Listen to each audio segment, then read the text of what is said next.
Oke, saya kira sudah kita skor 15 menit ya, Pak Richard. Kita mulai saja ya.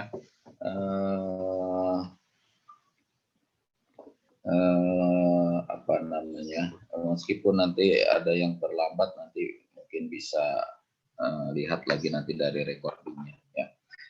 Baik, selamat sore semua peserta kuliah topik khusus otomasi.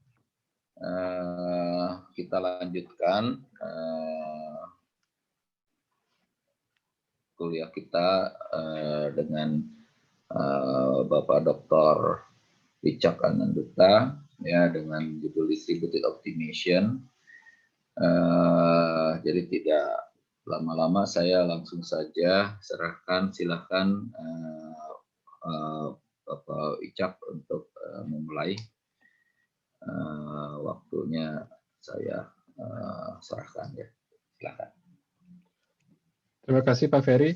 Selamat sore rekan-rekan semua. Senang sekali bisa ketemu lagi hari ini. Sebelum kita memulai topik diskusi topik hari ini mengenai distributed optimization, mungkin kalau ada yang ingin bertanya mengenai kuliah pertemuan sebelumnya mengenai konsensus, saya persilahkan.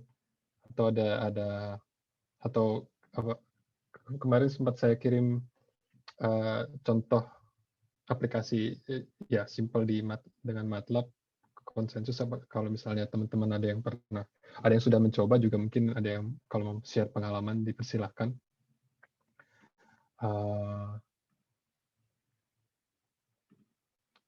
Kalau nggak ada yang ingin ditanyakan, kita bisa mulai materi hari ini. Jadi intinya materi hari ini mengenai distributed optimization, dan kita berangkat dari materi pada pertemuan sebelumnya di mana kita membahas mengenai konsensus. Kita akan melihat bagaimana aplikasi dari konsensus protokol pada permasalahan atau untuk menyelesaikan permasalahan atau optimization secara terdistribusi.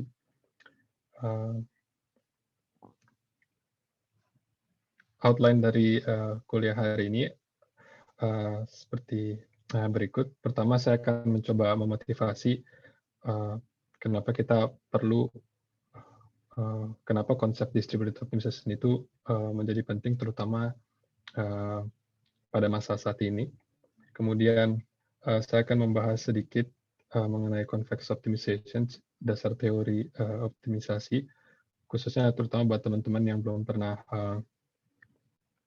belajar tentang itu, mungkin bisa dapat sedikit insight. Tapi sayangnya karena ini kuliahnya sangat singkat, hanya 3 pertemuan, saya berusaha memberikan poin-poin penting saja dari convex optimization yang kita pakai di kuliah hari ini. Kemudian terakhir baru kita bahas mengenai bagaimana kita bisa menyelesaikan satu permasalahan optimisasi secara terdistribusi. Sedikit refresh saja yang saya maksud sebagai mendistribusikan permasalahan itu adalah kita menganggap ada suatu sistem terdiri dari satu grup komputer atau processors yang akan yang akan bersama-sama menyelesaikan satu permasalahan optimisasi. Jadi intinya di sana mereka akan berkomunikasi dan melakukan komputasinya sendiri-sendiri, tetapi ada bagian-bagian dari permasalahan yang hanya diketahui oleh tiap-tiap komputer tersebut. Jadi satu komputer tidak mengetahui satu permasalahan secara keseluruhan, tetapi hanya sebagian dari permasalahannya. Untuk lebih jelasnya, kita mulai dari problem formulation. Jadi saya ingin memberikan satu contoh yang sangat simpel, yaitu mengenai estimasi. Dan ini tentunya aplikasinya sangat banyak, baik di bidang ekonomi maupun di bidang engineering. Intinya kita ingin memberikan atau memparameterisasi bagaimana relasi antara satu set input terhadap satu output. Sebagai contoh, mungkin di bidang di bisnis, bagaimana misalnya iklan, kemudian jam kerja pegawai, dan kapasitas produksi berkaitan dengan output atau revenue dari suatu perusahaan tersebut. Dan tentunya kita di sini karena ya, ada berbagai model regresi, dan yang paling simple tentunya linear regression. Jadi hubungan antara output dan inputnya adalah linear. Dan di sini parameter yang kita ingin estimasi adalah X, dan kita anggap dimensinya M, dan kita anggap kita punya data input dan output, dan kita ambil banyak tes. Jadi mungkin K-nya bisa sangat besar, dan kemudian dari data input dan dari data pasangan input dan output ini kita estimasi parameter X yang bisa paling baik mendeskripsikan hubungan antara input dan output ini. Contohnya untuk input dengan satu dimensi, mungkin X ya bisa dilihat di gambar ini, dan ya ini agak sedikit tidak representatif karena kita bisa lihat di sini ada flamingo, hamburger, dan kita nggak tahu ini sebenarnya ingin merepresentasikan relasi input output apa, tapi intinya yang ingin saya sampaikan juga di sini kita juga harus berhati-hati dalam memilih model dan juga korelasi, karena tentunya dengan kita bisa selalu mencari hubungan antara input dan output atau antara dua variabel kalau kita punya data dan kita bisa mencari hubungan, bisa melakukan linear regression, bukan berarti mereka benar-benar kedua hubungan input dan output ini punya kasualitas atau memang saling berhubungan, dan mungkin korelasi yang ditemukan juga nggak masuk akal. Cuman tentunya kita di sini mengacu ya untuk permasalahan yang akan kita selesaikan, contoh-contoh konkretnya juga sudah banyak yang bisa dimodelkan dengan linear regression. Dan sekarang yang sedang tren adalah konsep machine learning dan juga big data, dan salah satu konsep statistik yang sering dipakai juga adalah linear regression. Jadi di sini salah satu di pertemuan sebelumnya juga sudah sempat saya sebut bahwa ketika kita punya data yang jumlahnya sangat besar, mungkin kemampuan prosesor komputer kita tidak cukup untuk mengolah data yang terlalu besar. Jadi kita harus mendistribusikan komputasi dari permasalahan yang sangat simpel ini, misalnya untuk melakukan regresi linear kepada satu set komputer, dan harapannya satu set komputer ini bisa bekerja sama untuk mendapatkan estimasi yang paling baik dari data-data yang kita punya. Intinya itu. Dan permasalahan regresi linear ini sebenarnya bisa diformulasikan sebagai least square problems. Jadi representasi simpelnya adalah kita ingin menemukan X sehingga sehingga fungsi kuadratik ini berada pada titik yang minimum. Jadi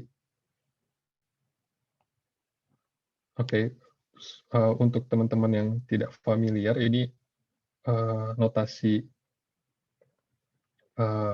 ini adalah notasi Euclidean norm. Jadi simpelnya ini hanya square root dari kalau kita punya vektor X dan kita apply, kalau kita berikan, ya kalau kita gunakan operasi inner product, dan kita hitung square root dari inner product tersebut, itu adalah Euclidean norm dari vektor X tersebut. Jadi kalau di sini ya simpelnya ini hanya fungsi kuadratik dari sebenarnya X transpose A transpose X. Jadi bisa diekspansi.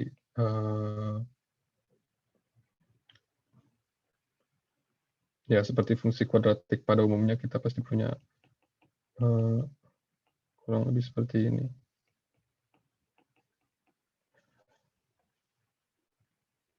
Jadi bisa dilihat ini adalah fungsi kuadratik yang bergantung pada X. Dan kita ingin menemukan titik minimal dari fungsi kuadratik ini. Jadi kalau teman-teman ingat fungsi kuadratik bentuknya kurang lebih seperti ini. Jadi yang ingin kita cari adalah titik minimalnya. Kurang lebih seperti itu.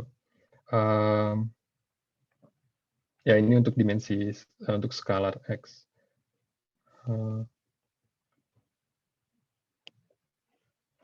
Oke. Cara mudah melihat permasalahan ini juga. Jadi ini adalah relasi input-outputnya. Mungkin sebelumnya ini,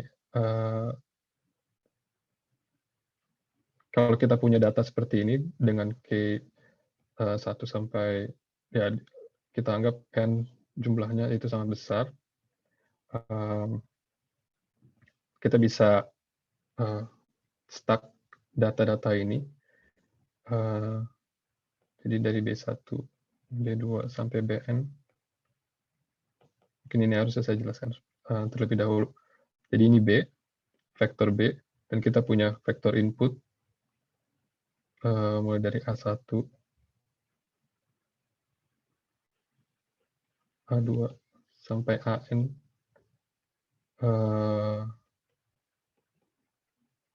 Jadi karena A adalah vektor, jadi kita punya matriks A. Jadi yang ingin kita cari adalah parameter X yang paling baik, sehingga kita bisa menemukan titik minimal dari fungsi kuadratik ini. Intinya itu. Mungkin Pak teman-teman juga udah familiar terhadap least square problems ini. Dan nanti kita akan asumsi bahwa permasalahan ini sangat besar. Jadi vektor A bisa ukurannya yang sangat besar, vektor B juga ukurannya sangat besar, dan kita asumsi komputer kita tidak bisa menyelesaikan permasalahan ini. Intinya seperti itu.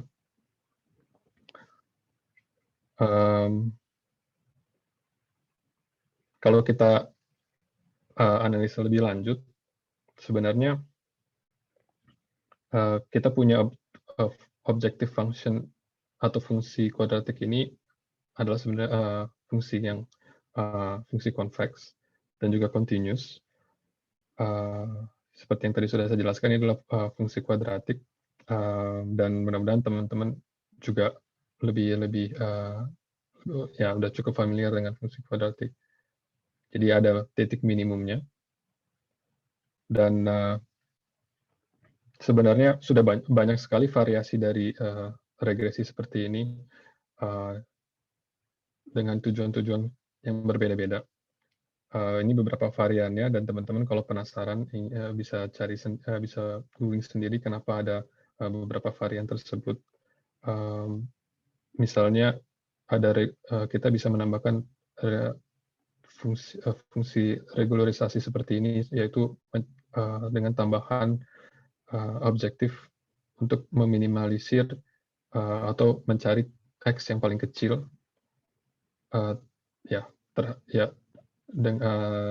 terhadap maksudnya paling kecil with respect to Euclidean distance, atau dengan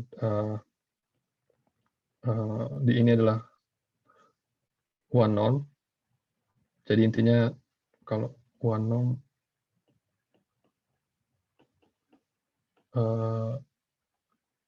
kita cari titik maksimum dari X kalau xj adalah komponen dari vektor x, jadi one norm adalah titik ini, sorry, no, itu infinity norm, sum dari absolute value dari xj.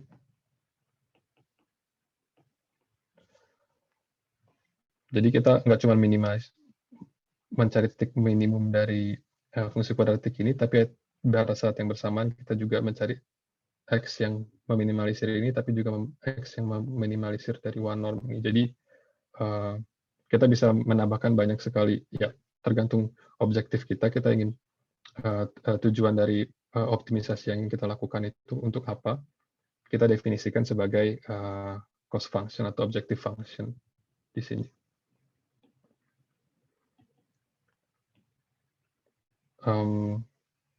Ini satu contoh simpel permasalahan optimisasi yang juga tidak ada constraint, jadi x bisa berada di mana aja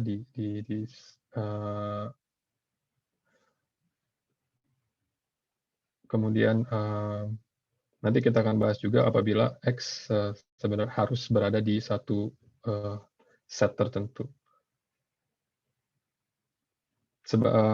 Least square problem ini sebenarnya ada solusi, ada closed form expression-nya atau solusi yang bisa kita hitung sendiri titik optimalnya, titik optimal x itu seperti apa. Kalau kita asumsikan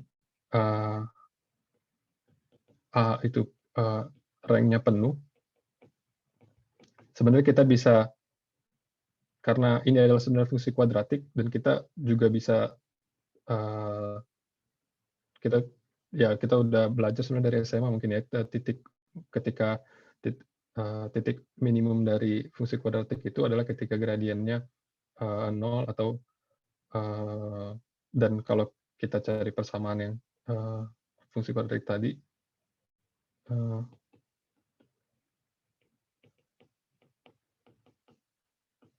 sebenarnya hanya kita punya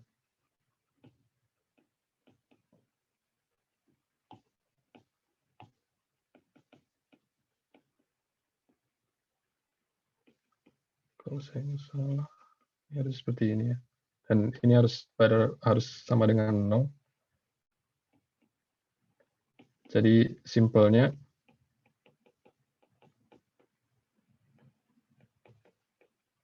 ini titik optimalnya.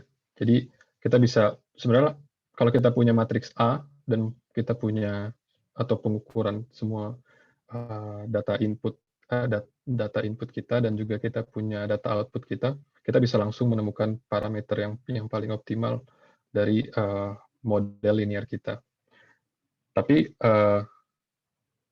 case yang akan kita pertimbangkan adalah case ketika kita mungkin misalnya kita tidak bisa menghitung inverse dari matriks A transpose A ini, karena matriks A transpose A ukurannya bisa sangat besar. Coba matriks A fungsi ya, oke. Dimensi dari matriks A sendiri kan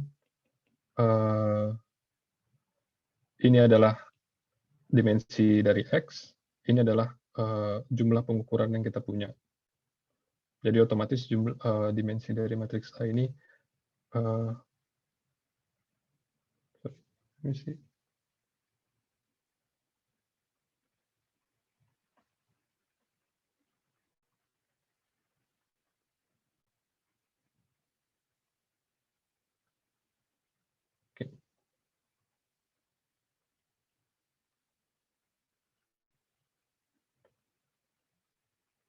ini kebalik. Ini dimensi jumlah dimensi pengukuran, jumlah pengukuran. Ini dimensi dari X. Dan kita bisa ya mungkin kita tidak bisa menghitung inverse dari matriks ini, seperti itu asumsinya. Oke.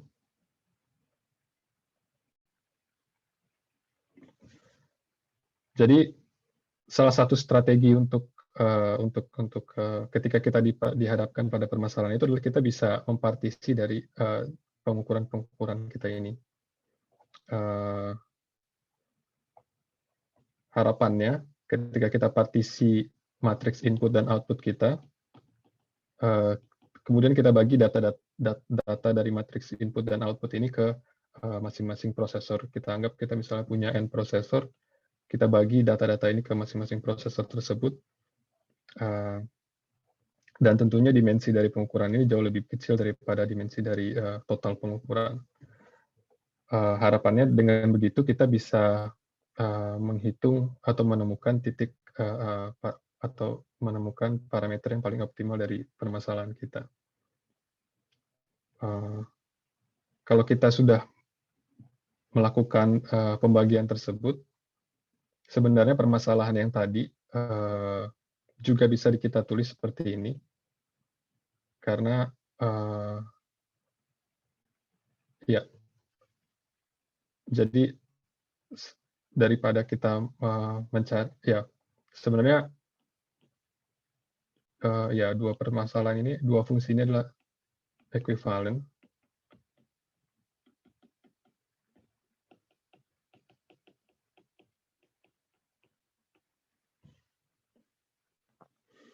Dan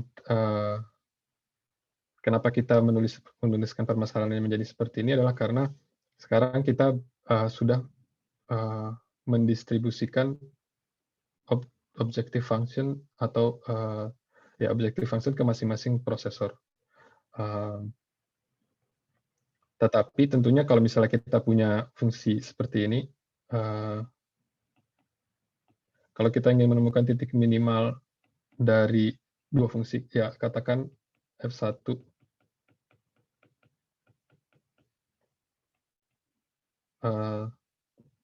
tentunya kita tidak bisa menyelesaikan permasalahan ini.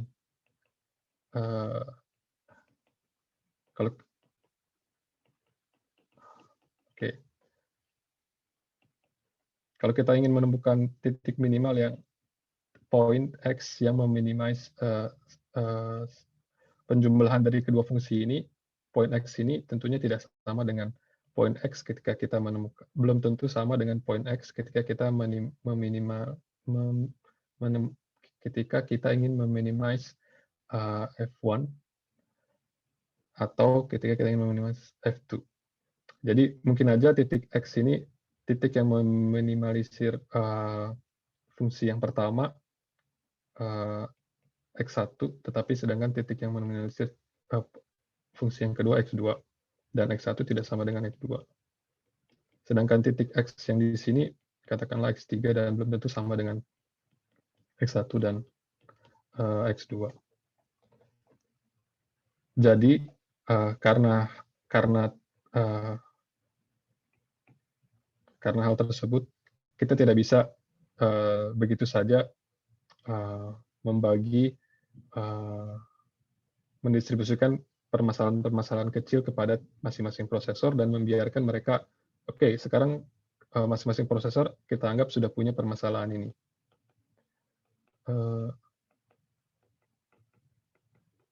Dan kita punya closed form solution dari permasalahan ini seperti yang tadi saya berikan. Mungkin aja prosesor yang pertama akan menemukan X1 yang berbeda dengan X2 seperti itu. Jadi jadi estimasi dari masing-masing prosesor tentu saja akan bisa jadi berbeda-beda karena data yang diberikan berbeda-beda. Intinya seperti itu. Dan yang ingin kita dapatkan adalah tentunya estimasi terbaik dari keseluruhan data yang kita punya. Dari situlah kita masuk ke kita ingin menyelesaikan permasalahan ini melalui distributed optimization. Intinya kurang lebih begitu. Tujuan kurang lebih deskripsi dari permasalahan yang kita punya. Sebelum saya lanjut, mungkin ada teman-teman yang ingin bertanya atau yang kurang jelas dari penjelasan yang tadi sudah saya berikan. Ada yang bertanya via chat itu, Pak. Oh, ada ya? Coba saya lihat dulu ya. Oke.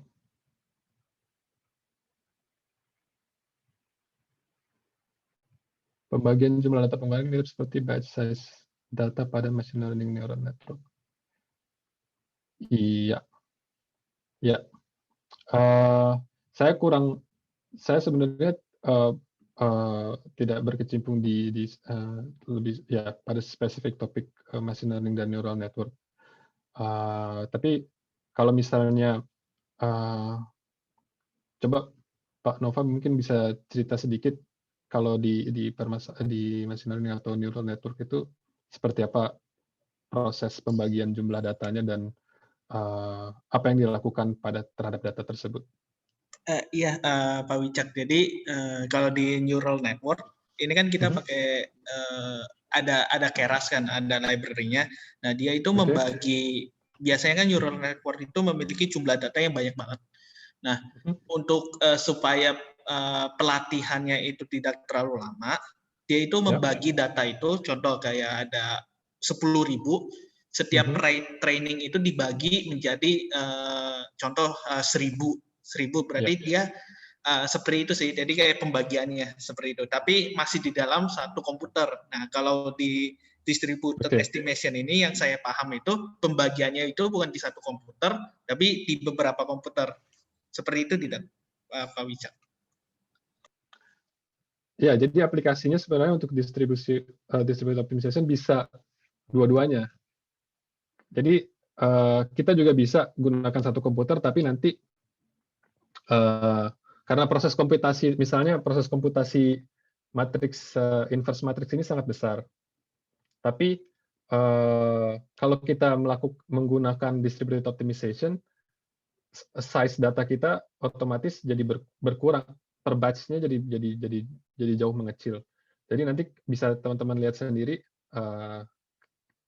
kita bisa misalnya lakukan iterasinya menggunakan size data yang sudah sudah dibagi batch per batch, dan bisa juga komputasinya juga bisa dilakukan pada satu komputer. Tapi secara general intinya kita juga ingin memberikan kesempatan ketika kita ingin mengaplikasikan ketika kita punya sejumlah komputer atau satu komputer untuk melakukan minimisasi seperti ini. Mungkin bisa sangat relevan dengan yang tadi Pak Nova tadi jelaskan. Cuman saya kurang tahu konsep di machine learning, proses trainingnya itu seperti apa. Apakah sama dengan konsep nanti yang saya jelaskan, algoritma distributed optimization. Intinya kalau di sini kita menyelesaikan menemukan titik atau menemukan estimasi terbaik dari parameter atau model yang kita punya secara bersamaan. Ketika datanya dibagi dalam batch-batch dan nanti prosesnya sequential seperti itu, saya kurang tahu nanti hasilnya apakah akan sama atau enggak. Tapi kurang lebih konsepnya mirip. Karena saya kurang paham dengan machine learning neural network, terutama ketika ada pembagian batch data seperti itu, prosesnya bagaimana. Jadi saya belum bisa bilang apakah benar-benar sama atau enggak. Tapi konsepnya kurang lebih tujuannya sama. Kita ingin membagi data, ingin karena sekarang data yang kita punya bisa sangat besar. Tujuannya sama, kita ingin dengan ketersediaan perangkat yang kita punya, kita ingin bisa mengolah data sebesar mungkin, seperti itu. Berarti Pak Wicak ini pemrosesannya paralel berarti ya? Hasilnya datang bersamaan. Hasil akhirnya solusi akhir X-nya dapatnya bersamaan, paralel. Tapi implementasinya sebenarnya bisa juga tidak paralel, bisa sekuensial juga. Nanti teman-teman akan coba sendiri, dan kalau untuk di MATLAB mungkin kalau saya biasanya implementasinya juga sekuensial untuk proses mengiterasi sampai akhirnya menemukan titik optimalnya, seperti itu. Baik, Pak Wicak, terima kasih Pak. Kalau ada lagi yang ingin bertanya, silakan. Sebelumnya, mungkin saya takutnya ini teman-teman udah tahu misalnya kayak least squares problem seperti ini, dan saya mungkin bisa saya skip kayak apa mudah-mudahan teman-teman sudah cukup jelas ya dari penjelasan dari konsep kan, misalnya dari permasalahan least square ini yang saya maksud seperti apa. Cukup Kalau paham tidak sih, ada lagi yang Pak Wicak. Oke, terima kasih. Kalau gitu kita sekarang ya langsung masuk ke sebelumnya seperti ada yang saya skip. Oke, di sini kita kembali lagi, saya hanya ingin refresh bahwa kita asumsikan kita punya sejumlah prosesor atau komputer dan mereka terkoneksi melalui satu communication network yang dipresentasikan oleh graf ini. Mudah-mudahan teman-teman masih ingat apa yang saya maksud dengan graf. Jadi kita punya, ya, ini adalah satu set dari komputer yang kita miliki, dan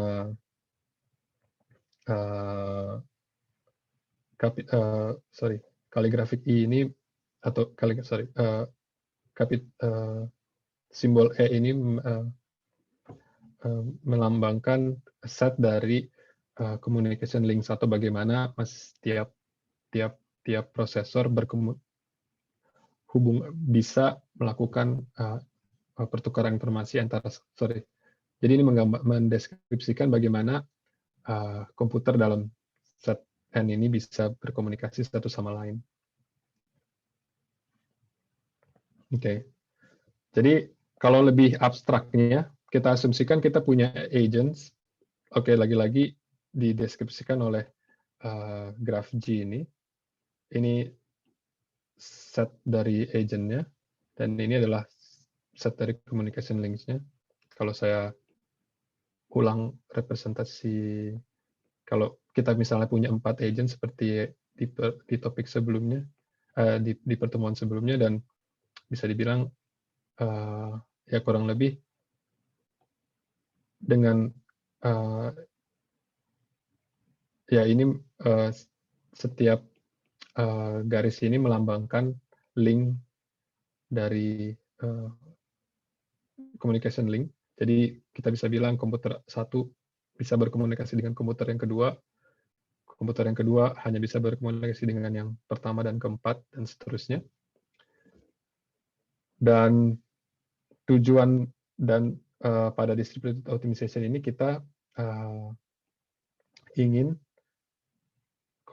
komputer yang berada pada set N ini untuk menyelesaikan permasalahan permasalahan optimisasi seperti ini.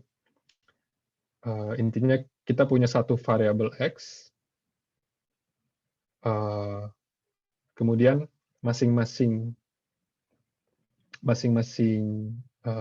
komputer atau prosesor hanya tahu informasi atau objective function dari dirinya sendiri.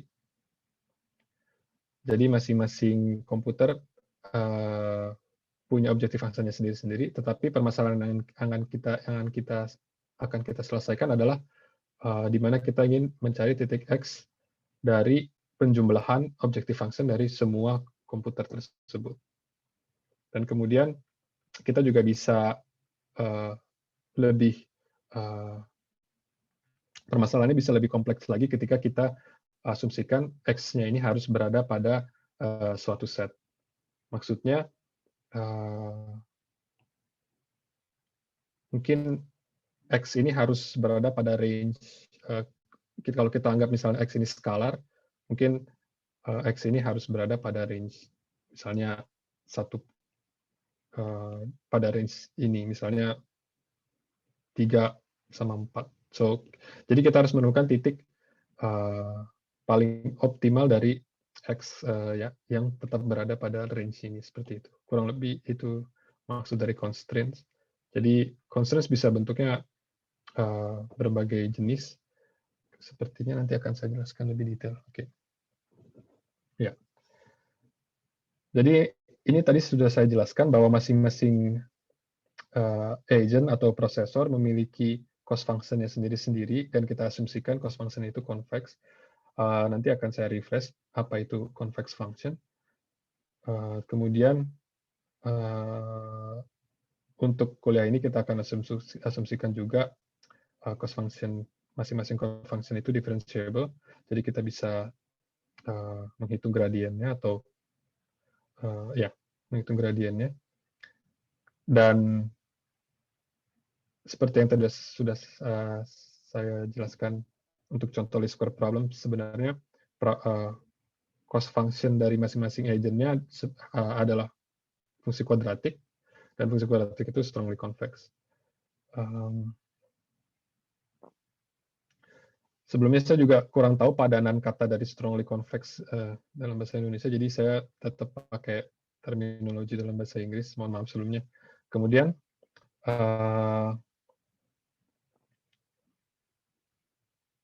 asumsi lainnya adalah mengenai constraint dari X ini sendiri. Kita anggap kaligrafik X ini adalah satu set yang close, tertutup, dan juga convex. Untuk permasalahan least square sebenarnya permasalahannya unconstrained atau X-nya ini adalah berada pada keseluruhan Euclidean space Rm. Jadi kurang lebih ini permasalahan yang lebih general daripada least square yang bisa kita selesaikan dengan menggunakan konsep metode distributed optimization. Jadi kita fokusnya convex function, convex objective function, termasuk kuadratik, dan juga convex set.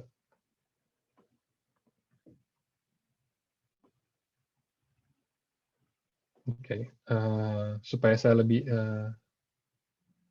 untuk lebih memperjelas apa yang saya maksud dengan convex function dan convex set, saya akan review sedikit. Mudah-mudahan teman-teman yang sudah pernah belajar masih ingat, yang belum pernah mengetahui ini bisa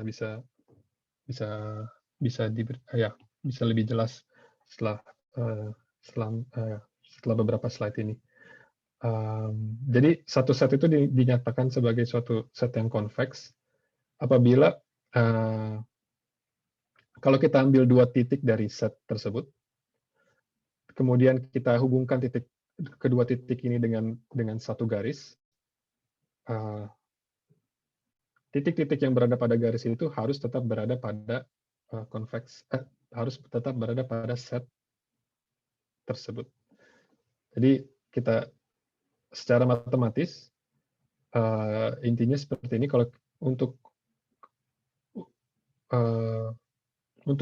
dua titik yang berada pada, kita anggap kalau misalnya set C ini convex, kalau misalnya dua titik yang berada pada set C dan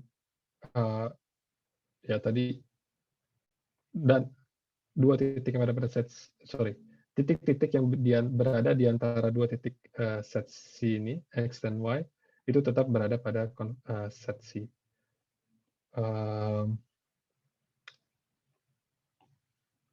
Contoh gampangnya, set yang pertama, ini convex karena ya simpelnya aja, kalian bisa ambil titik di mana saja, kemudian kalian bisa tarik garis, dan kalian bisa lihat titik-titik yang berada pada garis ini tetap berada pada set tersebut. Sedangkan set yang kedua ini tidak convex, merupakan set yang convex karena ya ini contohnya, ambil titik di sini dan ambil titik di sini. Kalau kita hubungkan dengan garis, ada titik-titik yang tidak berada pada set tersebut. Set yang ketiga juga tidak convex karena jadi solid lines ini menyatakan bahwa titik-titik yang berada di boundary ini tetap berada pada set tersebut. Tapi ketika kita tidak punya solid line, jadi ada titik di sini yang tidak berada pada jadi simpelnya, ketika kita punya titik di sini yang berada pada boundary tetap berada di garis ini, dan juga titik ini, ketika kita hubungkan dengan garis, titik yang berada pada garis ini sebenarnya tidak termasuk ke dalam set yang ketiga.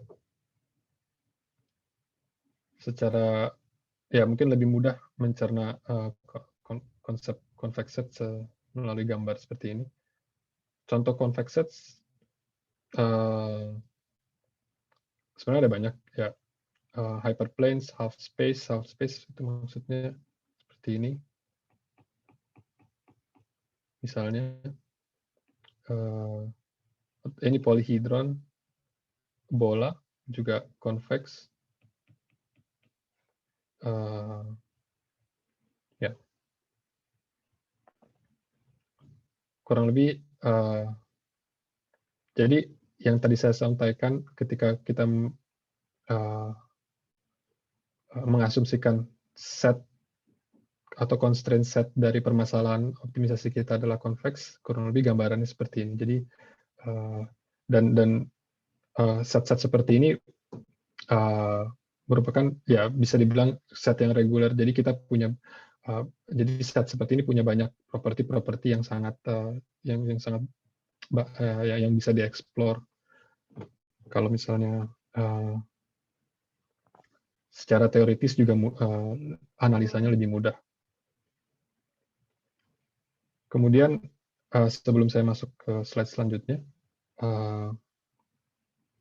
ada juga yang namanya convex hull. Convex hull ini adalah convex set terkecil dari dari suatu set. Contohnya untuk set ini, set yang kedua, convex hull-nya mungkin ya convex hull-nya bentuknya seperti ini.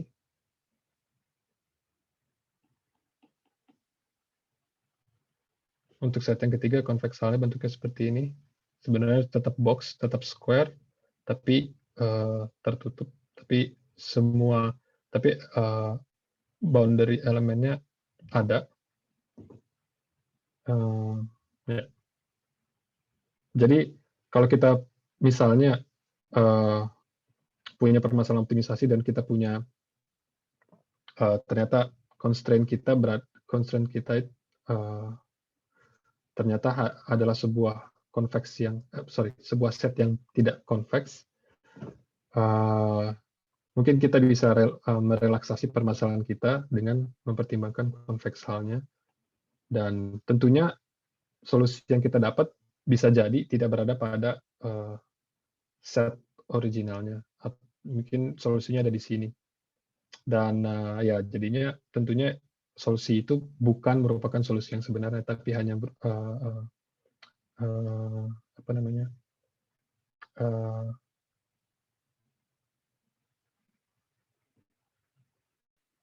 aproksimasi dari solusi yang kita inginkan.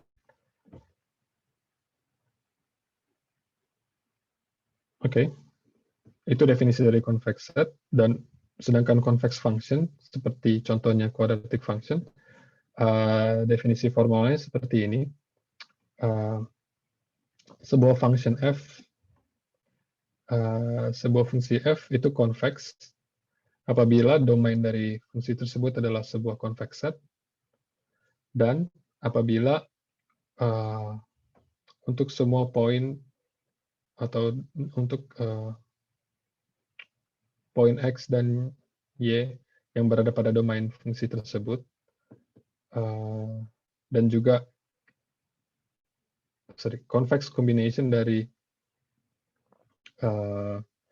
kedua poin ini atau poin-poin antara.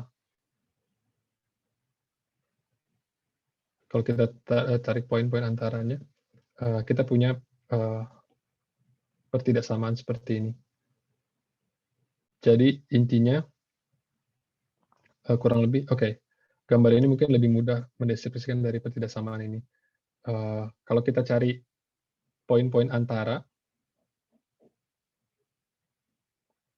dan kita hitung nilai dari fungsi tersebut pada poin antara, dia nilainya selalu lebih rendah daripada kalau kita hitung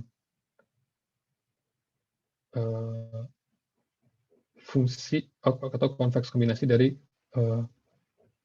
fungsi tersebut ketika pada titik X dan Y. Jadi contohnya misalnya di sini, ini adalah titik antara theta X dan jadi ya karena ini theta ini range-nya adalah 0 sampai 1. Jadi ini titik antaranya, dan ketika kita masukkan fungsi f-nya ada lokasinya di sini, sedangkan ketika kita hitung konveks kombinasi dari fungsi f pada titik X dan Y dengan menggunakan theta yang sama, lokasinya ada di sini. Kurang lebih seperti itu. Definisi dari convex function.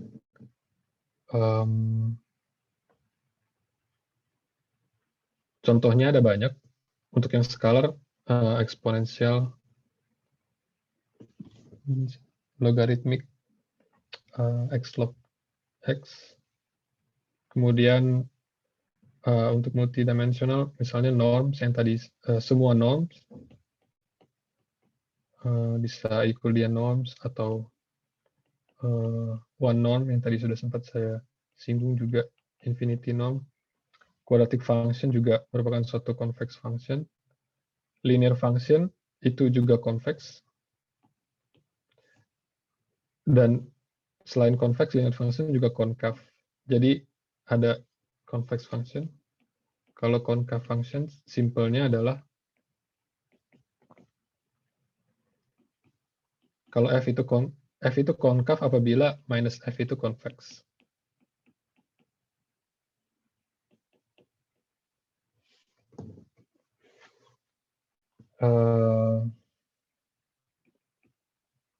Dan salah satu contoh convex dan concave function adalah linear function atau affine function.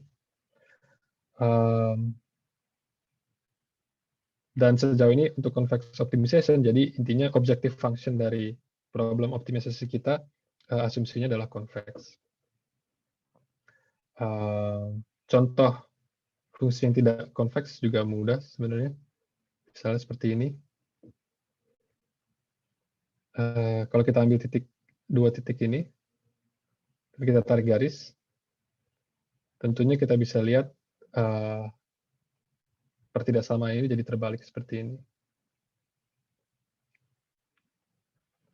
Jadi, dan ini artinya fungsi f ini tidak convex. Dan juga tidak concave. Kurang lebih demikian.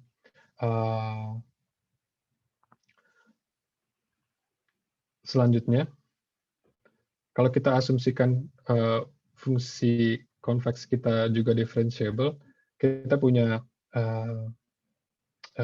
pertidaksamaan sebagai berikut. Jadi, kalau kita punya linear estimation dari fungsi tersebut, linear approximation dari fungsi tersebut selalu merupakan under approximation. Contohnya, maksud saya, kalau kita punya fungsi convex seperti ini convex, untuk tiap titik akan selalu ada fungsi linear yang under approximate titik tersebut. Oke. Contohnya, ini titik X, ini titik Y. Ini gradient. Ini FY.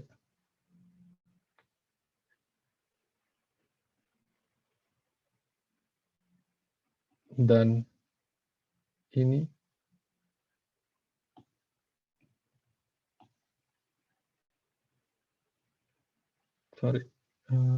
pakai merah ya. Titik yang merah ini adalah fx tambah gradient fx. Dia selalu berada di bawah dari fungsi fy.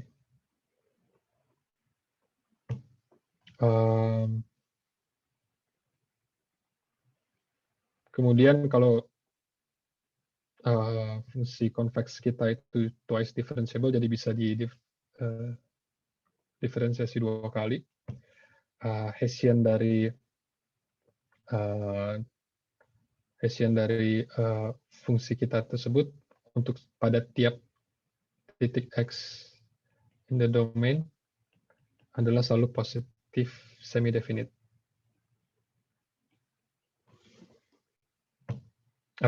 Saya rasa sepertinya oke. Mungkin untuk Newton method mengeksploitasi Hessian, dan ketika fungsi kita sangat regular seperti misalnya kuadratik yang strongly convex, Hessiannya itu adalah positif definite, dan Newton method sangat cepat menemukan solusi ketika kita punya positif definite Hessian. Tapi kita akan fokus ke first order method, di mana kita tidak menggunakan Hessian, tapi kita menggunakan gradient.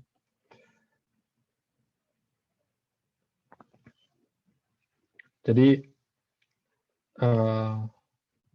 kalau saya lanjutkan, jadi yang dari awal saya sampaikan bahwa kita punya problem seperti ini. Intinya kita ingin menemukan titik minimal dari F. Seperti yang sudah saya jelaskan.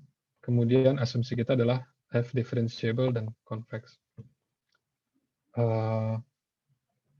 Sebenarnya mungkin kita juga udah, ya teman-teman juga udah tahu bahwa optimality condition dari permasalahan ini adalah, atau titik optimal dari fungsi F ini adalah ketika gradiennya sama dengan 0. Jadi kita anggap X itu solusi dari permasalahan ini khusus untuk differentiable and convex function, dan ketika ini tidak ada constraint set apapun, X ini optimal atau minimal if and only if the gradient is 0. Jadi tentunya seperti yang sudah saya tunjukkan di least square problems, kita bisa menemukan solusi atau kita bisa punya persamaan yang kita dapat dari menyelesaikan persamaan linear ini. Tapi ketika fungsi objective function kita lebih kompleks, mungkin kita tidak bisa langsung menghitung X star dari persamaan gradient ini. Karena itu teknik yang paling simple untuk menyelesaikan permasalahan ini adalah melalui gradient descent. Mungkin teman-teman juga udah pernah belajar di kuliah yang lain. Intinya sangat simple sebenarnya. Kita mulai dari suatu titik.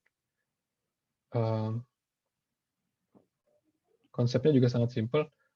Misalnya kita punya fungsi konveks seperti ini, kita mulai dari satu titik, kemudian kita hitung gradiennya, dan tentunya kita ingin minimalisir. Jadi kita ingin bergerak menuju titik di mana fungsinya nilai dari fungsi tersebut lebih kecil daripada yang titik sebelumnya, seperti itu. Dan cara paling mudah adalah dengan menggunakan gradient, dan kemudian kita turun seperti ini. Dan tentunya kita harus tentukan step size yang sesuai supaya kita bisa converge ke titik optimal tersebut.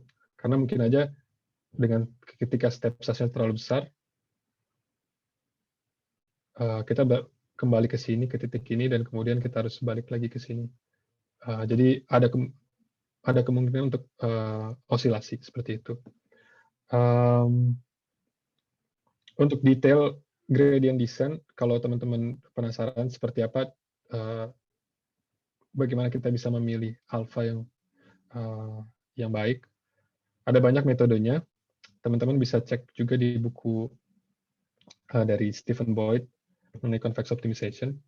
Di sana juga sangat-sangat bagus. Saya pertama kali belajar mengenai convex optimization dari buku ini, karena lumayan mudah buat dipahami. Ini inti gradient descent, dan kita akan gunakan konsep gradient descent ini atau menjadi distributed gradient descent. Intinya seperti itu.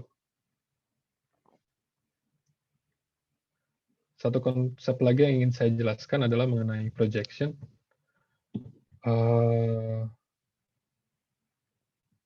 Oke, sebelum saya masuk Oke, sebelumnya apabila ada pertanyaan silakan ya.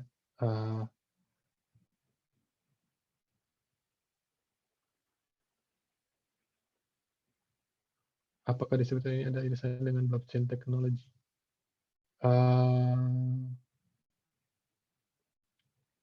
Tidak, karena blockchain technology lebih ke arah bagaimana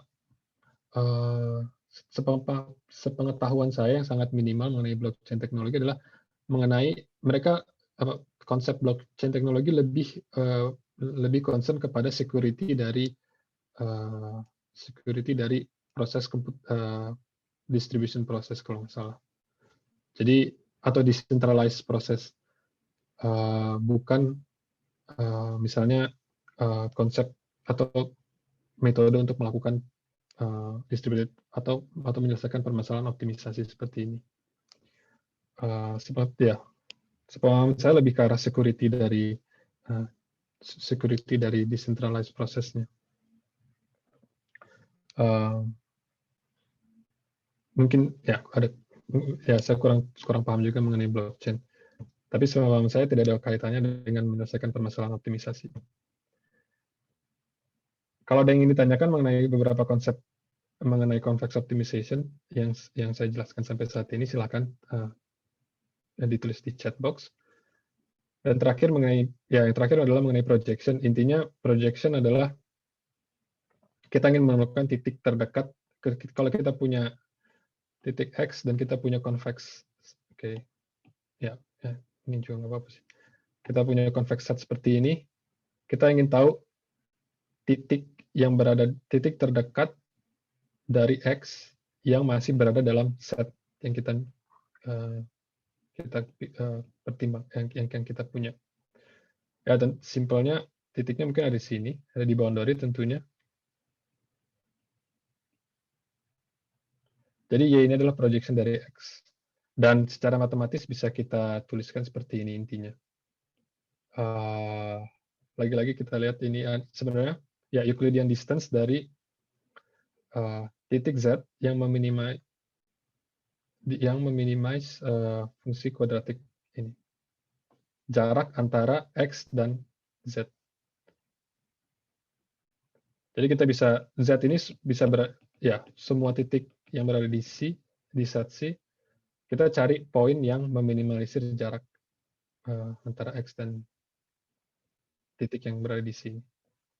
Intinya itu. Secara general, kita harus menyelesaikan quadratic programming untuk menemukan projection. Tentunya ketika set C ini punya struktur yang spesial, misalnya half space, atau simplex, atau misalnya range seperti ini, kita bisa menemukan closed form formula untuk menentukan projection. Tapi secara general ketika kita punya dikasih ini ada convex set, kamu cari projection dari kamu hitung projectionnya, kita harus menyelesaikan suatu permasalahan kuadratik seperti ini. Saya nggak tahu apakah teman-teman sudah pernah menyelesaikan permasalahan kuadratik. Kalau misalnya di MATLAB, mungkin kalian harus ada berbagai metode untuk menyelesaikan permasalahan kuadratik, seperti simplex, interior point. Kalau praktikalnya di MATLAB ada fungsi namanya quadproc, dan itu kalian bisa mendefinisi. Jadi di sini intinya kita menyelesaikan permasalahan kuadratik seperti ini. Jadi kita definisikan setnya, dan juga kita definisikan quadratic function-nya seperti apa.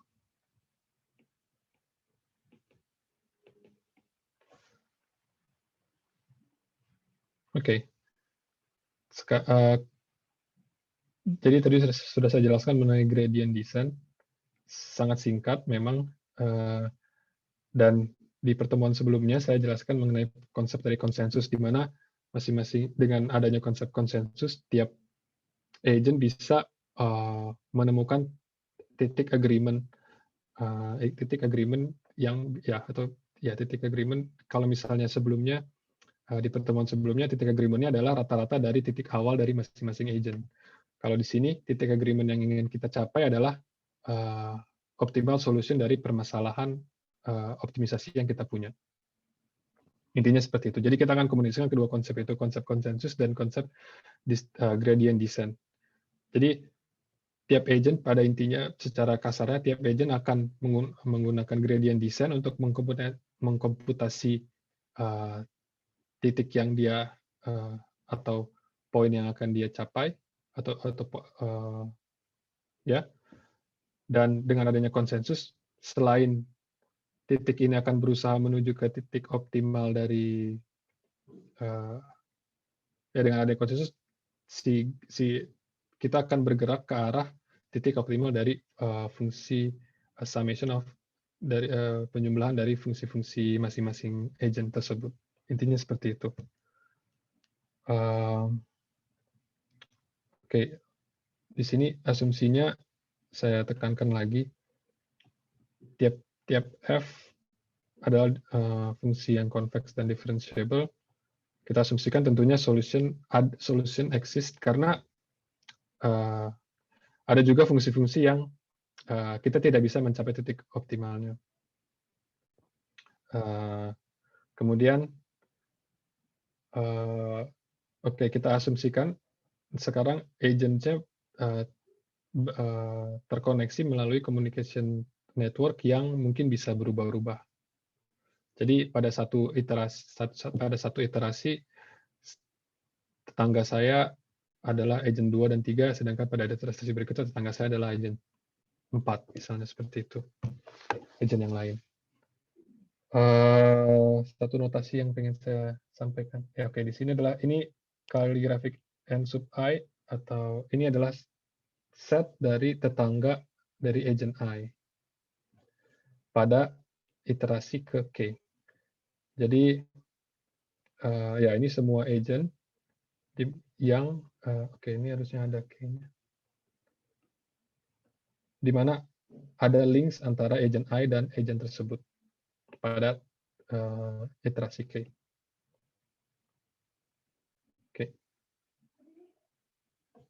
Dan kita asumsikan agent I adalah tetangga dari dirinya sendiri. Jadi kalau digambar selalu ada self loop seperti ini. Kalau di graf gambar misalnya. Jadi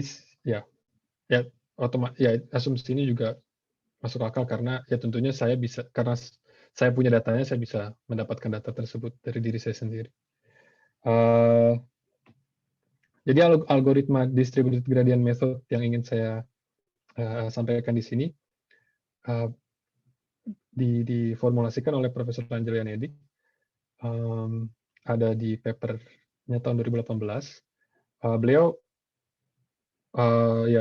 kurang lebih salah satu topik utama penelitiannya adalah mengenai distributed optimizations, dan ada banyak variasi dari algoritma distributed optimization yang beliau sudah formulasikan. Saya ambil satu yang teman-teman bisa cek sendiri karena kurang lebih seperti survei paper. Algoritmanya seperti ini. Seperti yang sudah saya sampaikan sebelumnya. Intinya kita ingin ada konsensus proses. Dan juga ada gradient descent. Kita komunikasikan kedua-duanya. Caranya, di sini ada ini auxiliary variable y, dan decision masing-masing agent adalah x. Jadi kita bisa inisialisasi y, masing-masing agent bisa menginisialisasi y sesukanya. Tetapi pada setiap iterasi, tentunya mereka harus berkomunikasi satu sama lain. Jadi step pertama harus ada komunikasi.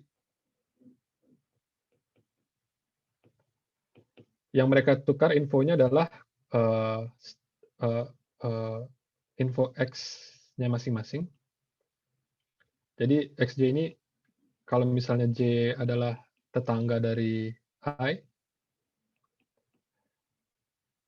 agen J bakal mengirim informasi XJ ke agen I. Kemudian agen I akan menghitung auxiliary variable YI-nya dengan sebenarnya ya dengan penjumlahan seperti ini, simple.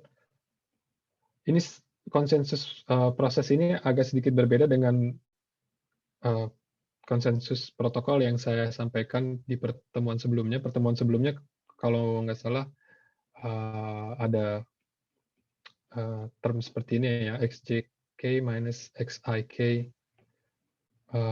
Kemudian ada weight-nya juga. Tapi kalau ini semuanya dijumlah. Oke, nanti akan saya jelaskan lebih detail apa itu weight, bagaimana kita mendefinisikan weight ini. Dan tentunya penjumlahan ini hanya bisa dilakukan dengan informasi yang sudah diterima saja. Jadi tentunya ketika agent J bukan merupakan neighbor dari atau tetangga dari agent I, weight-nya akan sama dengan 0. Kemudian ya, jadi ini hanya representasi lebih mudah aja untuk secara matematis, tetapi ketika aplikasinya tentunya weight dari agent J yang bukan tetangga akan sama dengan 0. Kemudian setelah kita menghitung konsensus variable, ya kita bisa namakan Y ini konsensus variable, agent I, atau semua agent akan melakukan gradient descent step seperti ini. Tapi jadi dimulai dari titik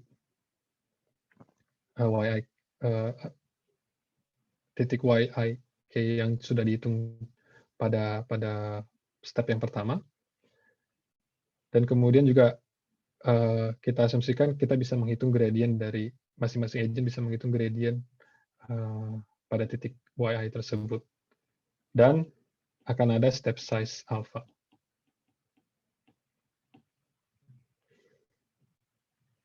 Jadi bisa dilihat sendiri, bisa saya ya secara ringkasnya seperti ini. Ini adalah konsensus proses. Di sini konsensus prosesnya. Di sini gradient descent untuk mencari titik optimalnya. Tapi tentunya kita tidak bisa sembarangan menentukan. Kita harus memberikan weight yang sesuai dan step size yang sesuai supaya kita bisa menemukan titik optimal tersebut. Jadi peraturan yang diberikan atau yang bisa menjamin kita mencapai titik optimal adalah sebagai berikut. Ini tadi sudah saya sampaikan, logisnya tiap agent yang bukan merupakan tetangga, kita tidak bisa menghitung, kita tidak mendapatkan informasinya. Jadi weight-nya sama dengan 0. Jadi tidak kita perhitungkan di konsensus step. Kemudian kalau kita bentuk matriks W yang komponennya terdiri dari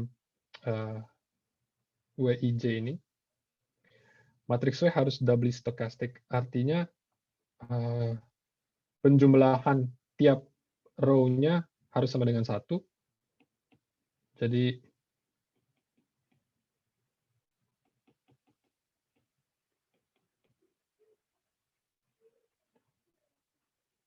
oke. Ini nanti sebelumnya harus sama dengan 1.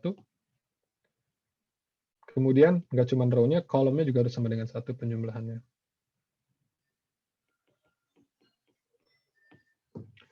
Oke. Ya, ini maksud double stochastic. Kemudian matriks W ini harus punya positif diagonal entry. Jadi ketika kita menjumlahkan di sini, komponen WII itu harus positif diagonal. harus positif, harus positif untuk semua agent. Dan yang terakhir adalah sebenarnya esensinya juga sama. Untuk setiap agent yang bertetanggaan, weight-nya harus juga positif. Jadi ada skalar eta yang ya selalu lebih kecil daripada semua weight tersebut.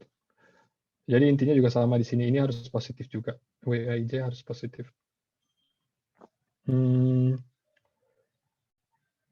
Contohnya bagaimana? Kita bisa coba ya. Kita coba.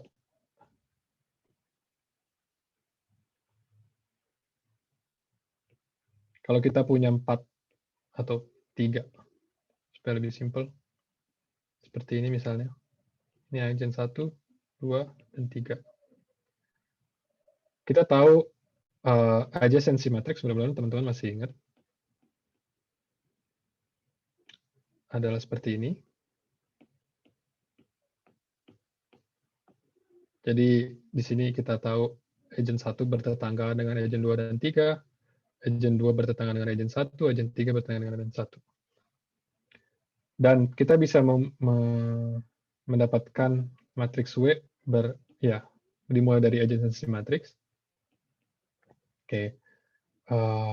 Misalnya saya kasih yang paling mudah adalah kita berikan weight yang sama untuk masing-masing tetangga. Jadi misalnya 0,2, 0,2, karena kita butuh satu lagi peraturannya di diagonal harus positif ya. Oke, ini kan 0,2, 0,2 harus sama. Harus positif dan row dan kolomnya jumlahnya harus sama dengan 1 kalau kita jumlah. Jadi di sini 0,8. Sedangkan di sini kita tahu ini komponennya 0,0. Jadi 0,6. Sedangkan di sini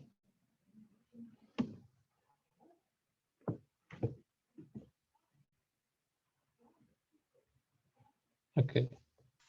Pak Wicak itu 0,2 terserah kita ya? Yes, tapi mungkin ini belum selesai. Kita coba dulu ya. Ya, terserah. Sebenarnya terserah kita, tapi oke. Kita coba dulu pakai kita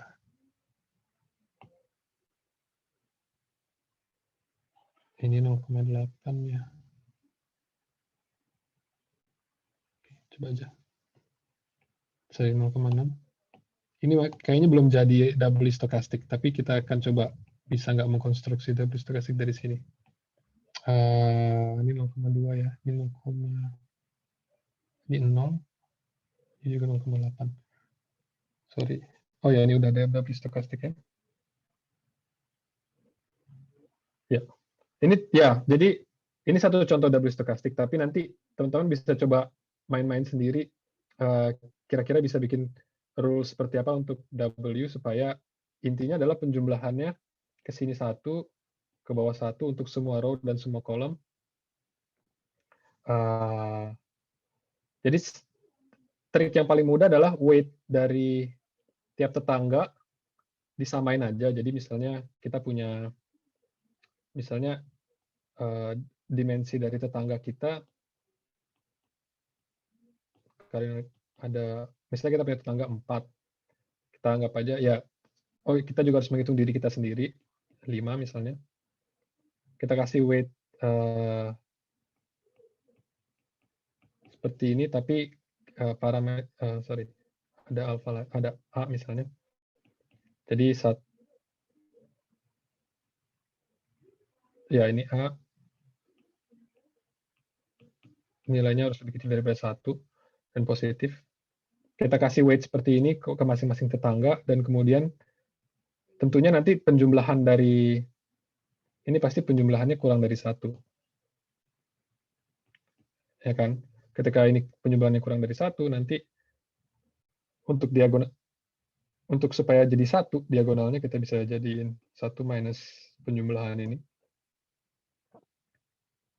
Kemudian ya, kurang lebih ini rule yang saya pakai. Jadi karena nanti akan ada tugas, teman-teman bisa coba cari tahu sendiri kira-kira bisa dapat kira-kira seperti apa.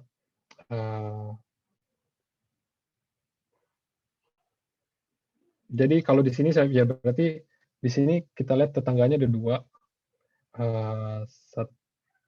dan ya di sini saya cuma ambil random number aja 0,2 dan kemudian bisa dapat double stochastic matrix seperti itu. Ini salah satu rule yang bisa dipakai. Ini untuk diagonalnya berarti 1 minus.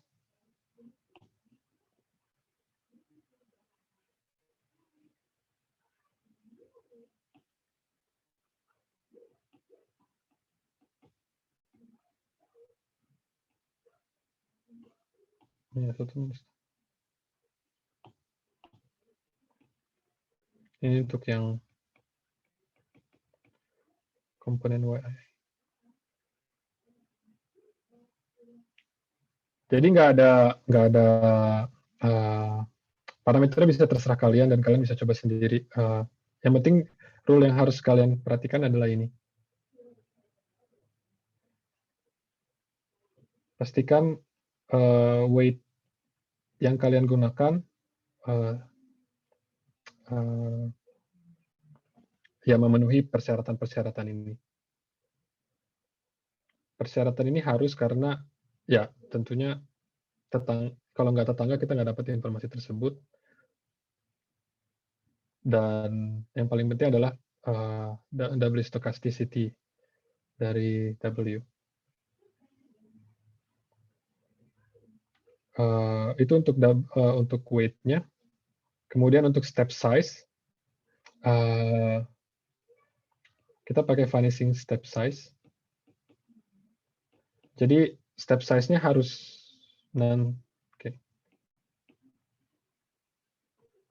Jadi kurang lebih peraturan step size seperti ini. Jadi dia non-summable tapi squared summable. Contoh yang paling simpel adalah ini.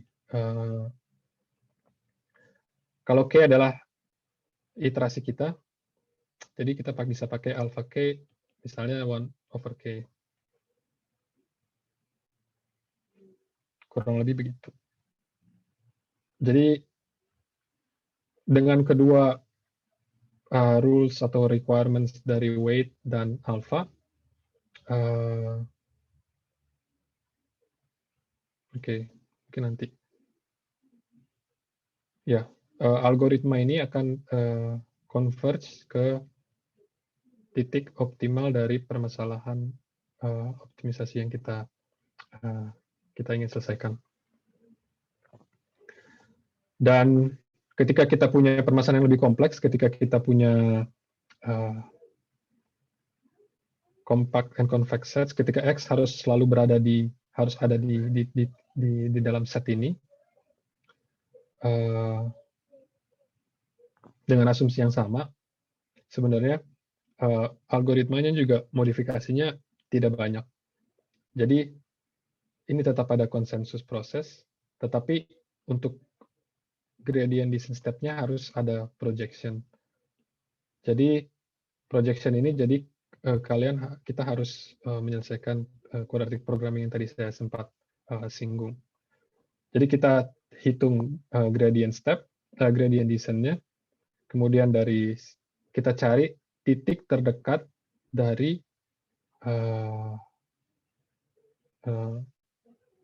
gradient descent step ini yang tetap berada pada convex set X ini, seperti itu.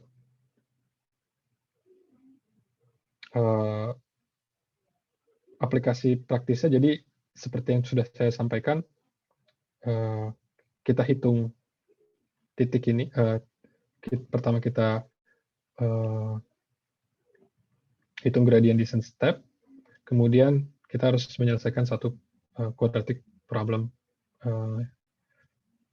misalnya menggunakan quadratic solver kayak Quadproc atau misalnya ya ada banyak pilihan quadratic solver yang available yang bisa kalian coba.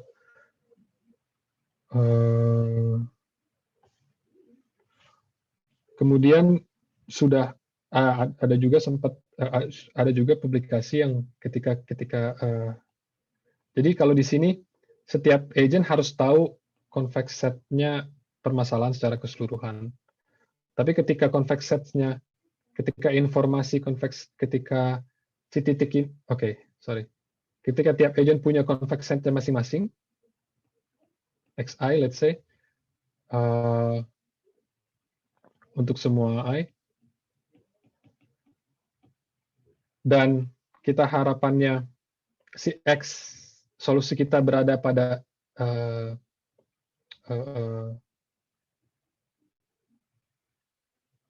sorry, ini salah.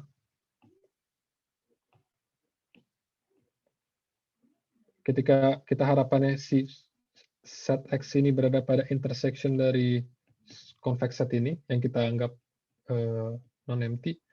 Jadi sebenarnya projection-nya cukup dengan tiap agent hanya perlu memproyeksi ke masing-masing local set-nya, dan pada akhirnya mereka akan converge ke titik ini. Ke optimal solution yang tetap berada pada intersection dari convex sets masing-masing agent, seperti itu.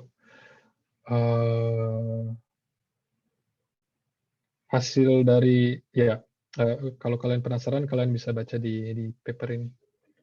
Nanti saya kasih semua referensinya, maksudnya referensinya ada di akhir slide. Kalau kalian mau cek papernya, bisa menggunakan data tersebut. Jadi secara teoritis sudah dibuktikan misalnya di paper ini bahwa kalau misalnya kita aplikasikan rules yang kita diskusikan sebelumnya dan juga step size-nya dengan distributed gradient method tersebut, sequence X yang didapatkan dari distributed gradient method itu converge ke satu titik optimal dari fungsi yang kita pertimbangkan, yang kita ingin temukan titik optimalnya. Pembuktian dari teorema ini cukup panjang dan cukup kompleks, jadi saya tidak akan diskusikan di sini. Tapi buat teman-teman yang penasaran, silakan baca paper dari Profesor Nedik. Ya kurang lebih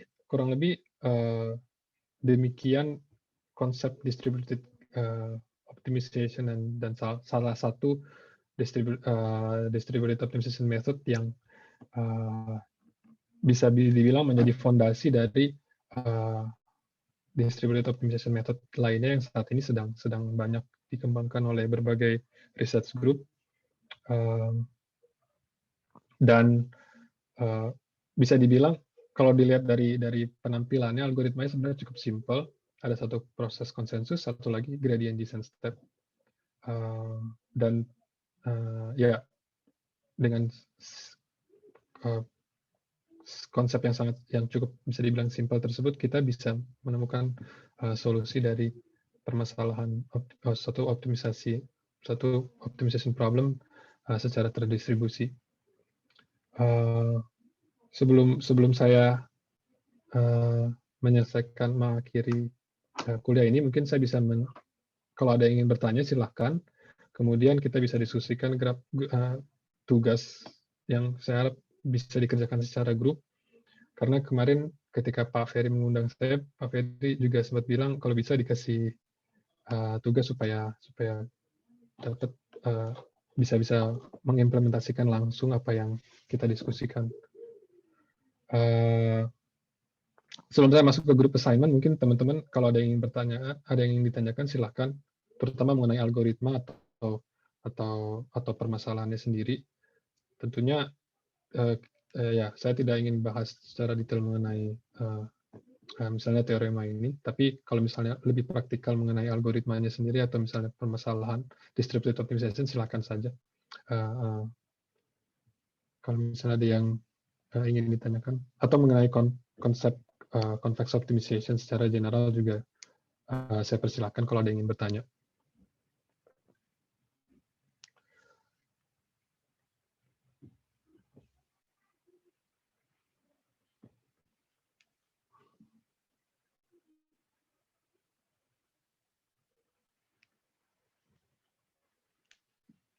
Mudah-mudahan algoritma yang tadi saya sampaikan tidak begitu berat, tapi implementasinya juga sebenarnya tidak sulit. Kalau bisa dilihat, mungkin nanti tugasnya saya rasa least square problems. Jadi tidak perlu ada projection operation. Saya coba pilih yang paling simple aja. Jadi supaya teman-teman bisa experience sendiri bagaimana proses atau bagaimana mengaplikasikan distributed algorithm, khususnya yang ini.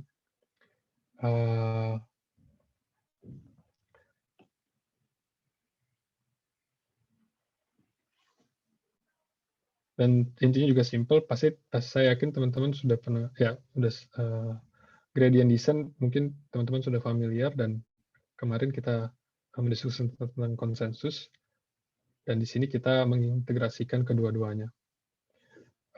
Kalau tidak ada yang ingin bertanya,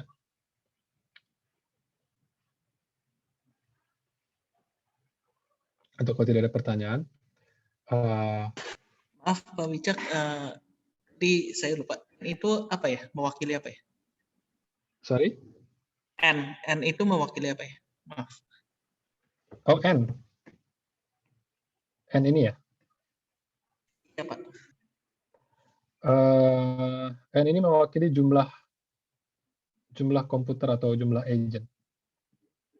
Jadi kita anggap ada sejumlah N agents atau N komputer. Tentunya nanti pas kalian mengerjakan assignment ini, kalian tidak perlu menyiapkan N komputer, atau kita akan gunakan MATLAB dan juga nanti yang penting ketika melakukan komputasinya bisa secara sekuensial. Tapi di sini asumsinya N itu adalah jumlah agent. Kemudian di sini mungkin nanti bisa jumlah N ini bisa saya perkecil kali, atau sebenarnya 50 juga tidak terlalu besar. Dimensi dari parameter yang ingin kita estimasi atau dimensi X-nya, di sini saya tulis 10.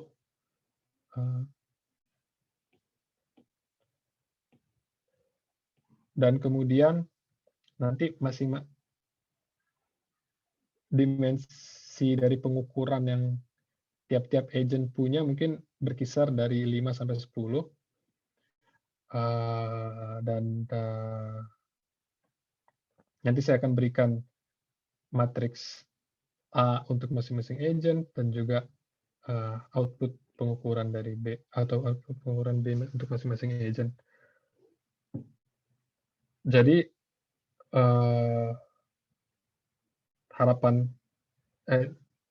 jadi untuk tugas kali ini, kalian harus mengimplementasikan distributed gradient method yang tadi saya diskusikan. Kemudian saya juga akan memberikan adjacency matrix dari communication network para agent ini. Kemudian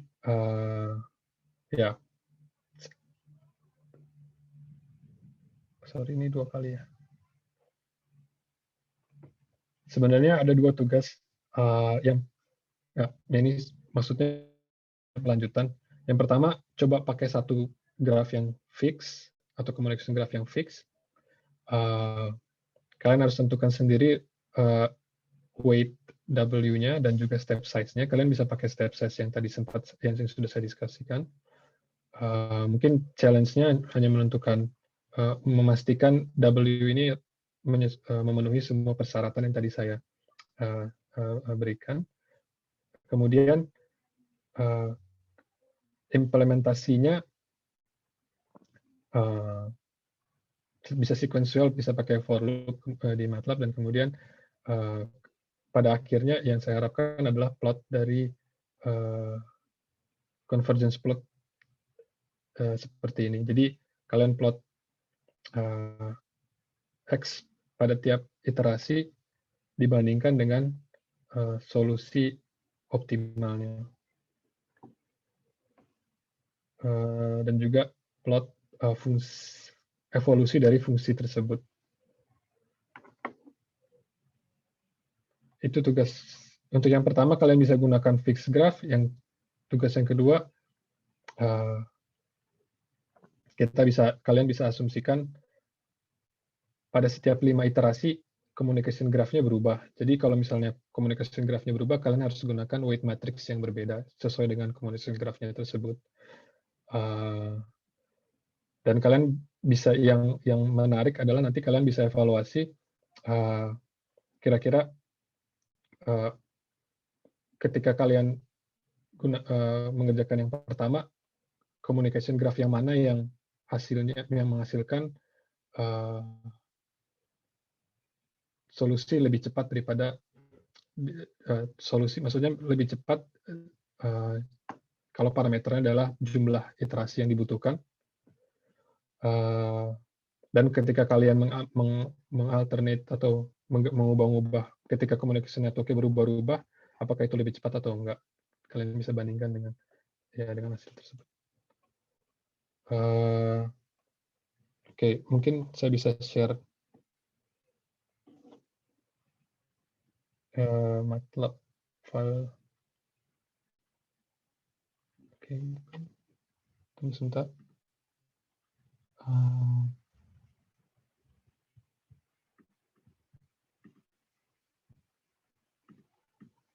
Saya sengaja kasih tugasnya sekarang supaya kita masih punya satu sesi lagi, dan mungkin di sesi berikutnya kita bisa diskusi kalau kalian punya kesulitan dalam implementasikan tugas tersebut, atau atau kalian ingin diskusi mengenai progres kalian.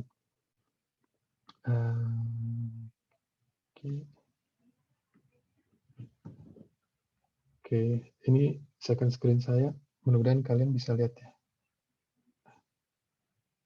Jadi ini kurang lebih saya coba bikin ini untuk problem definition-nya, seperti yang sudah saya jelaskan. Nanti saya akan berikan M-files yang isinya jumlah agent, dimensi dari decision, solusinya, kemudian ya semua dimensi dan semua matriks pengukuran untuk masing-masing agent. Epsilon ini apa ya? Oke, error. Dan harapannya adalah sebenarnya problem yang akan saya berikan sebenarnya size-nya bisa dibilang kecil, karena kita bisa jadi kalau kalian ragu algoritma kalian jalan atau enggak, pertama kalian bisa lihat dia convert sequence-nya converge atau enggak dari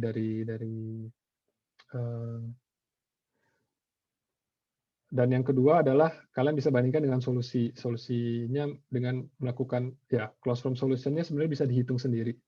Jadi closed form solution yang tempat saya tadi berikan di slide awal sebenarnya bisa kalian hitung, atau kalian bisa juga pakai quadprop.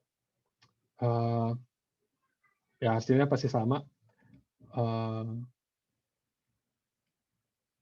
Kemudian yang saya harapkan adalah kalian bisa generate fungsi ini. Ini adalah fungsi untuk distributed optimization. Jadi,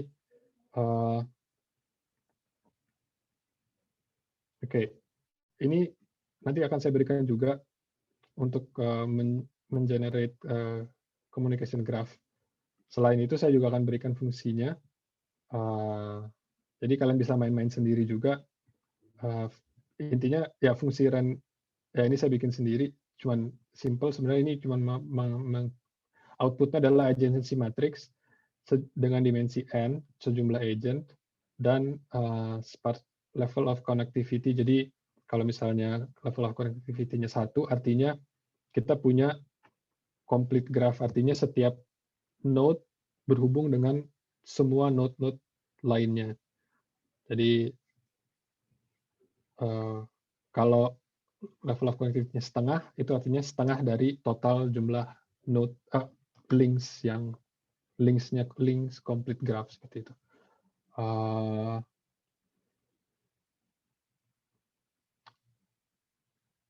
Ya, jadi mungkin nanti saya juga kirim ya ini main filenya, tapi kalian harus generate fungsi distributed optimization sendiri.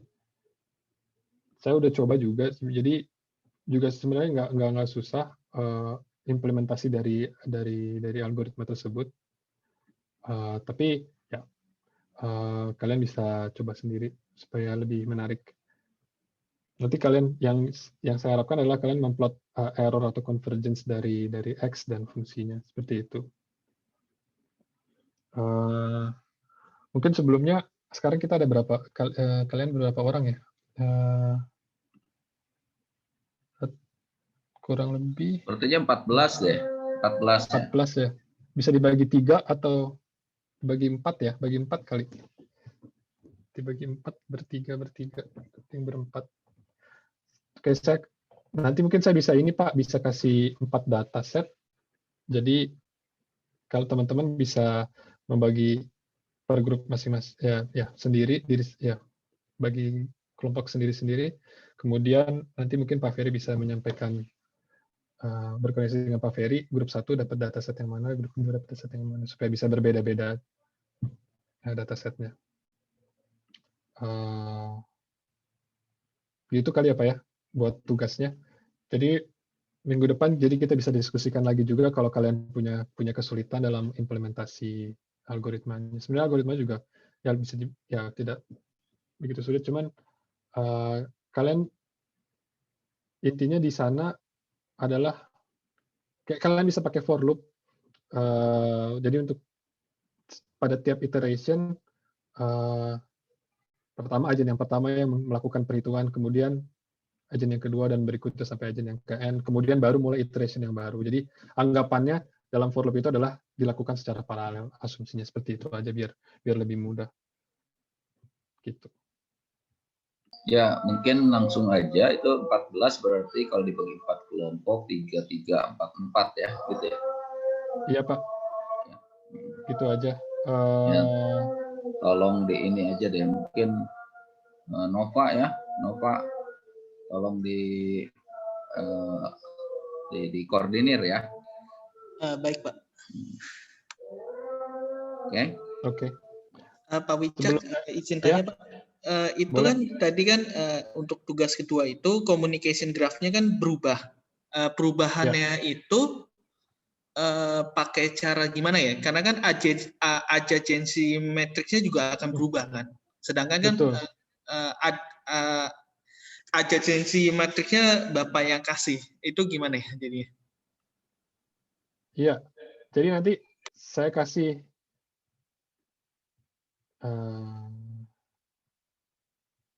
simpelnya implementasinya adalah ketika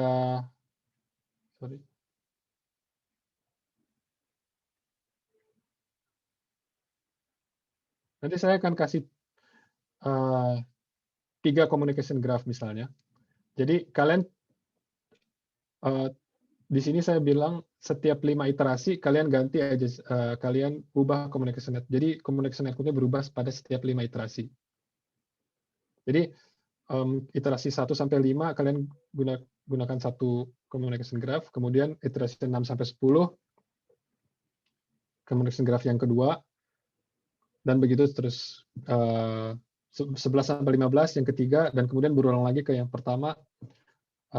Atau kalian bisa randomize juga setiap 5 iterasi kalian pilih random yang mana yang mau digunakan communication graph-nya terserah. Yang jelas di sini pada setiap kalian fix communication graph-nya fix untuk 5 iterasi, tapi ya iterasi berikutnya kalian harus ubah communication graph-nya gitu. Jadi efeknya apa? Ketika communication graph-nya berubah adalah efeknya ke weight matrix-nya. Jadi di awal kalian harus tentukan sendiri, kalian harus tentukan dulu weight matrix untuk tiap-tiap communication graph. Dan ketika communication graph-nya berubah, otomatis weight matrix-nya akan berubah gitu. Berarti ada 3 adjacency matrix yang Bapak berikan ya? Ya. Oke, baik Pak. Terima kasih Pak. Kira-kira ada lagi nggak ya yang ingin bertanya soal tugasnya supaya jelas. Jadi ini problemnya, kita linear regression seperti yang tadi sudah saya jelaskan di awal. Datanya akan saya berikan semua, data AI, BI. Jadi BI ini saya generate-nya reverse engineering. Jadi kita anggap ini adalah pertama parameter optimalnya adalah X-star. Kemudian BI ini diambil dari AI X-star tambah noise. Noise-nya uniform, the distribution dari 0 sampai 0,2 seperti itu kurang lebih. Jadi harusnya sih X-star nanti solusi ini kurang lebih mendekati X-star tapi tidak sama persis seperti X-star. Jadi nanti ada solusi optimisasi problemnya. X-star-nya sendiri juga nanti saya berikan. Jadi ini nilai yang jadi solusinya belum tentu sama dengan X-star, tapi harusnya sih lumayan dekat karena noise-nya nggak terlalu besar. Gitu.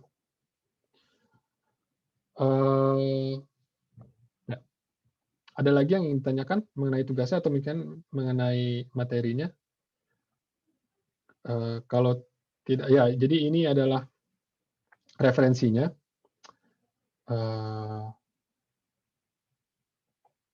Saya sangat rekomendasikan buku ini. Kalau kalian penasaran belajar mengenai convex optimization dari Stephen Boyd. Kemudian untuk algoritma yang tadi saya diskusikan ada di paper ini. Dan algoritma yang ketika kita punya constraint set ada di paper ini. Untuk pertemuan selanjutnya, kita akan bahas permasalahan yang agak sedikit berbeda ketika kita punya concern-nya adalah ketika constraints-nya itu ketika kita punya coupling constraints. Jadi asumsi di permasalahan untuk topik pertemuan selanjutnya adalah tiap-tiap agent punya decision variable-nya masing-masing. Jadi mereka tidak perlu mencapai konsensus untuk decision variable-nya masing-masing, tetapi mereka punya coupling constraints di mana decision variable tiap agent-nya ini tercouple pada constraint-nya. Dan tekniknya agak sedikit berbeda dan problemnya juga berbeda dari yang kita diskusikan saat ini. Kurang lebih demikian materi untuk hari ini. Apabila ada yang, kalau terakhir saya buka nih sesi pertanyaan, kalau tidak ada mungkin saya bisa berikan, saya kembalikan ke Pak Ferry. Oke, baik. Mungkin saya ingin ini dulu Pak Ucap, nanti assignment-nya batas pengumpulannya kapan ya? Ya. Saya gimana Pak? Kira-kira saya sebenarnya bebas saja, terserah, saya serahkan kembali ke Bapak. Jadi sebenarnya saya pengennya minggu depan karena masih ada kelas, jadi kita bisa diskusi kalau misalnya ada kesulitan. Dan ya mungkin setelah kelas itu, tapi mungkin untuk jangka waktu kapannya bisa saya berikan ke Bapak. Maksudnya Bapak yang bisa menentukan kapan sebaiknya dikumpulkan.